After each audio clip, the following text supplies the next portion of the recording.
Most people understand compounding in theory. They've heard the word, they've seen the formula, they know it's supposed to be powerful. But almost no one understands how compounding actually feels while it's happening. Because in real life, compounding does not feel exciting, it does not feel fast, and it definitely does not feel like a hockey stick in the beginning. In fact, for a long time, it feels like nothing is happening at all. This is the part no one talks about. And this misunderstanding is why most people quit right before compounding starts to work. Today, we're going to slow this down. We're going to look at compounding not as a formula, but as an experience. What it looks like, what it feels like, and why so many people give up during the most important phase. Let's start with a simple example. Imagine you invest a fixed amount every month. Nothing aggressive, nothing fancy, just consistent investing. In the first year, the numbers barely move. You invest regularly, but the portfolio value does not look impressive. Some months it goes up. Some months it goes down. Overall, it feels flat. This is where most people become impatient. They expected growth. They expected momentum. Instead, they see noise. This early phase is deceptive. Because your money is working, but the growth is too small to feel meaningful. Now move ahead a few more years. Year 2, Year 3, Year 4. You've invested a significant amount of your own money, but the portfolio still doesn't look impressive. The line on the graph is rising, but slowly, almost lazily. This is the phase where compounding feels boring, painfully boring. This is also the phase where most people stop investing. They assume compounding is overrated. They assume it doesn't work for them. They assume they made the wrong choice. But this phase is not failure. It is setup. Compounding always spends a long time building a base. The early years are not about growth. They are about accumulation. You are stacking units. You are increasing exposure. You are laying the foundation. But because the graph is still flat, it feels like wasted effort. Now let's talk about the hockey stick. When people talk about compounding, they imagine a graph that shoots upward, a sudden explosion of wealth. What they don't realize is that the hockey stick only appears after years of patience. If you zoom out on the graph, the first half looks almost useless. The curve hugs the bottom. Progress looks minimal. But then something changes, not suddenly. Gradually.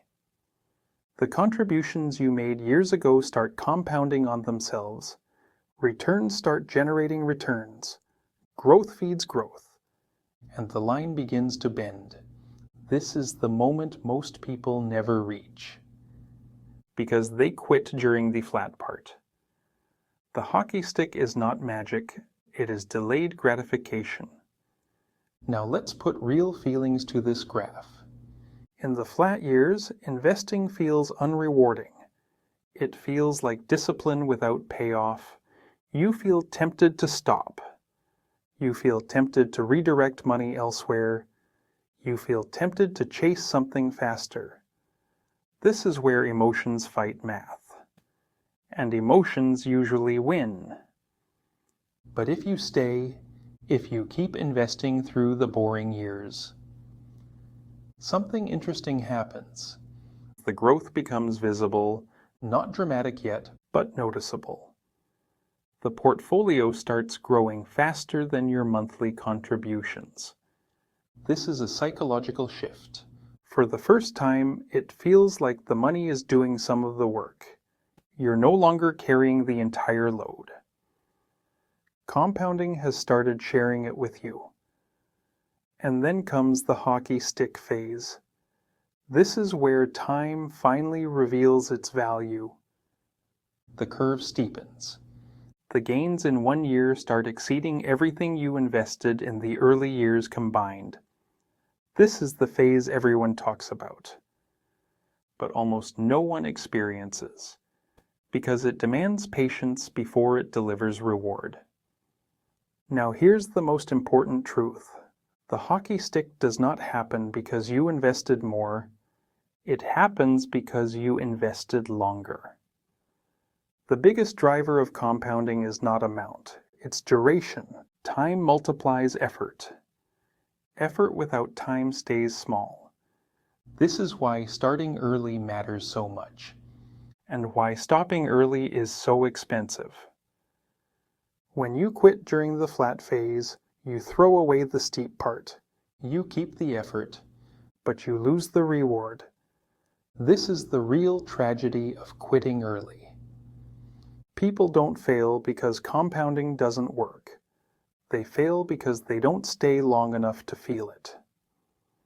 Now let's talk about why compounding feels unfair. Someone who invested earlier appears lucky. Their money grows faster. Their results look effortless. But what you don't see is the flat years they endured.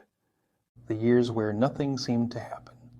The years where quitting would have felt reasonable. Compounding rewards those who tolerate boredom. It punishes those who demand excitement. This is why compounding is so powerful and so misunderstood. It doesn't appeal to our instincts. It appeals to patience. Now think about how this applies to real life. Most people measure progress too often. They check portfolios daily. They react to short-term movement. They expect linear growth. But compounding is not linear. It is slow then fast, quiet then loud, invisible then obvious. If you judge it too early, it looks broken. If you judge it later, it looks miraculous. The hockey stick graph is not a promise. It is a consequence. A consequence of staying invested long after motivation disappears. Now here's a subtle but important insight. Compounding does not suddenly start at year 7 or 8. It is always working. It just doesn't show itself early. The growth is real from day one, but perception lags reality. And humans react to perception, not reality. This gap between reality and perception is where most mistakes happen.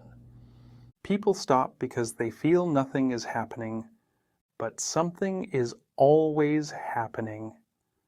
They just can't feel it yet. This is why compounding is emotional before it is mathematical. The math is simple, the waiting is hard.